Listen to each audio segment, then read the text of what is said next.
From the 16th century, Spanish soldiers with guns conquered the once glorious Maya civilization. Maya temples, books, beliefs, all were burned to ashes. This population once reached millions, had its own culture, language, history, mathematics, astronomy, and worldview. Eventually, it fell under Spanish firepower.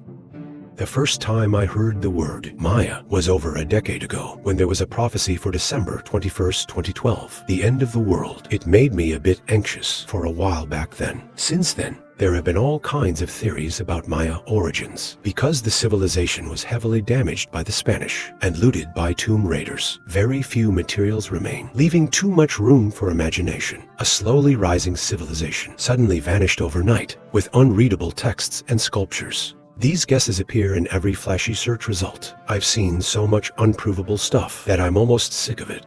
But one thing really concerns me. If the Maya civilization was destroyed like this, and only 4 manuscripts and scattered stone carvings remain, with hardly any references left, and no language passed down, only Spanish records available. How did archaeologists and linguists crack the code? This civilization is like an encrypted code. For centuries, top scholars have tried to reverse engineer it, to find the truth, but until now, no one has fully succeeded. So how did we even uncover the Maya story? I've been reading about this history lately. Stanford University has a book called Ancient Maya. You can borrow it from the library.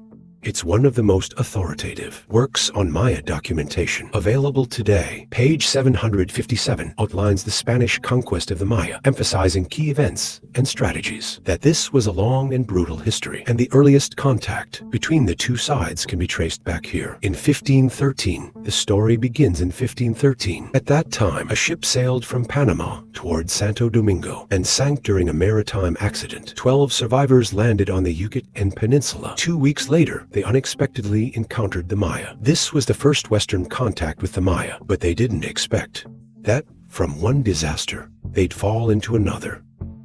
Today, we know the Maya practiced live human sacrifice, and 5 of the survivors became offerings on the Maya altars. The rest escaped. After returning to Spanish-controlled territory, the survivors told their frightening tale. 6 years later, Spanish explorer Cortés led Spanish forces to begin the Mexican cleansing campaign. With guns and cannons, they conquered the Aztec Empire, which was in its golden age. These civilizations, still in the cold weapons era, were like eggs before the Western gunfire, easily crushed. At that time, the Maya had not yet been invaded by the Spanish. After that, there was a century-long gap still unexplained today, a historical blackout for unknown reasons. Before the invasion, the Maya were already collapsing from within. The civilization was already in decline. But on the Yucatan Peninsula, some Maya city-states still survived, along with countless books and records they left behind. But these were the final years of the Maya's presence in the world. Disaster struck quickly. In 1526, a Spanish expedition went to Yucatan, trying to use violence to colonize this land of the Maya. Among these Spaniards was a fanatical priest named Diego de Landa. This man could be called the most messed up,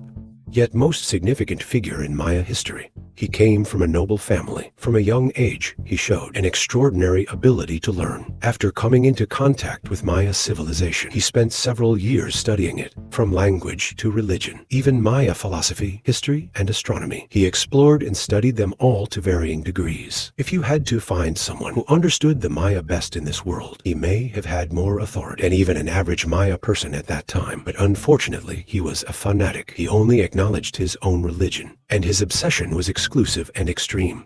It's like if he accepted sweet tofu pudding. Not only could he not accept savory tofu pudding, he'd have to find a way to destroy the savory version altogether. When he realized Maya religion conflicted with his beliefs, he orchestrated a notorious historical event, the Auto da Fe, which roughly means act of faith. Driven by narrow religious fervor, he ordered soldiers to gather thousands of Maya books and manuscripts, illustrated stories, and hieroglyphic scrolls written on deerskin paper. These were all invaluable cultural relics, but he burned them all in the central square of Mani, set them ablaze, using such brutal means to systematically erase what he saw as a heretical culture. And of course, This bastard didn't stop there. He destroyed many Maya statues and altars, leaving the devastated Maya ruins seen today. Europeans of the 16th century were extremely arrogant and overbearing. I looked up Spanish records on the Aztec campaign. Europeans did the same after the war, trampling and burning other cultures. This continued until the late 1700s, when the Enlightenment and historical awareness finally brought some change. The mysterious Maya civilization thus sank deep into the depths of history, and though future generations searched in vain, they could no longer recall its true origins. Aside from Diego de Landa's own records, only 3 Maya manuscripts managed to escape destruction by ending up abroad. Perhaps that was the final trace the ancient Maya left behind for the world to see, a last glimpse into their temple of civilization. Yet ironically, at the same time, Diego de Landa also became essential to the later deciphering of Maya script. His significance lies in the fact that, while he destroyed Maya civilization, he also realized that the Maya reached heights far beyond other indigenous civilizations. At that point, he realized that documenting this civilization would be something worth being praised for, so he ordered scribes to begin documenting his actions. Almost every detail was recorded. Among them was an interesting attempt called the alphabet list. He tried to transcribe Maya symbols using an Atuzi alphabet format, because in his mind, that's how language should be structured. So this symbol matching chart came into being, but he didn't know it was useless, because the Maya writing system was far more complex than Western language structures. They used a phonetic writing system, so no matter how hard he tried, he couldn't master the language. But fortunately, he documented the entire process. All of it was later compiled into a book. That book was very detailed, including information on Maya language and customs. It really helped later research into Maya civilization. But the problem was, the book was limited. What he saw of the Maya world was mostly describing that there existed this magical civilization with these kinds of hieroglyphs, these murals, and this kind of calendar. But no one could actually read Maya script. The Mayan culture remained encrypted because of the historical context at the time. No one cared about this book. Western societies were even less willing to consider a civilization they had easily wiped out. Thus, the entire Mayan civilization faded into obscurity.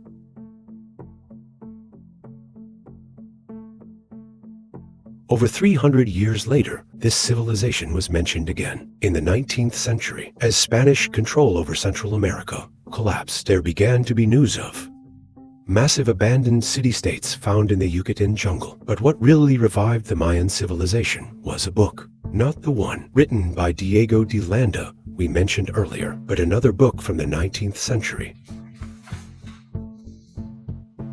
Before we dive into that book, let's go through the timeline, using 2023 as a reference point. 510 years ago, the Mayan civilization had not yet perished, but it was already in decline, on the verge of collapse. 500 years ago, they were invaded by the Spanish. 497 years ago, almost, Diego de Landa burned all written records. The only remaining clue was a record written by de Landa himself. Then came a 300-year gap. This civilization seemed to be abandoned in the river of history, until 182 years ago, a new book appeared, now housed in the U.S. National Museum. The book's significance lies in reminding humanity of this ancient civilization, and over the next 100+ years, the decoding of this encrypted Mayan civilization would see astonishingly comedic and revolutionary developments. In the next video, I will guide you to explore this mysterious civilization and its gradual decoding starting from over 100 years ago.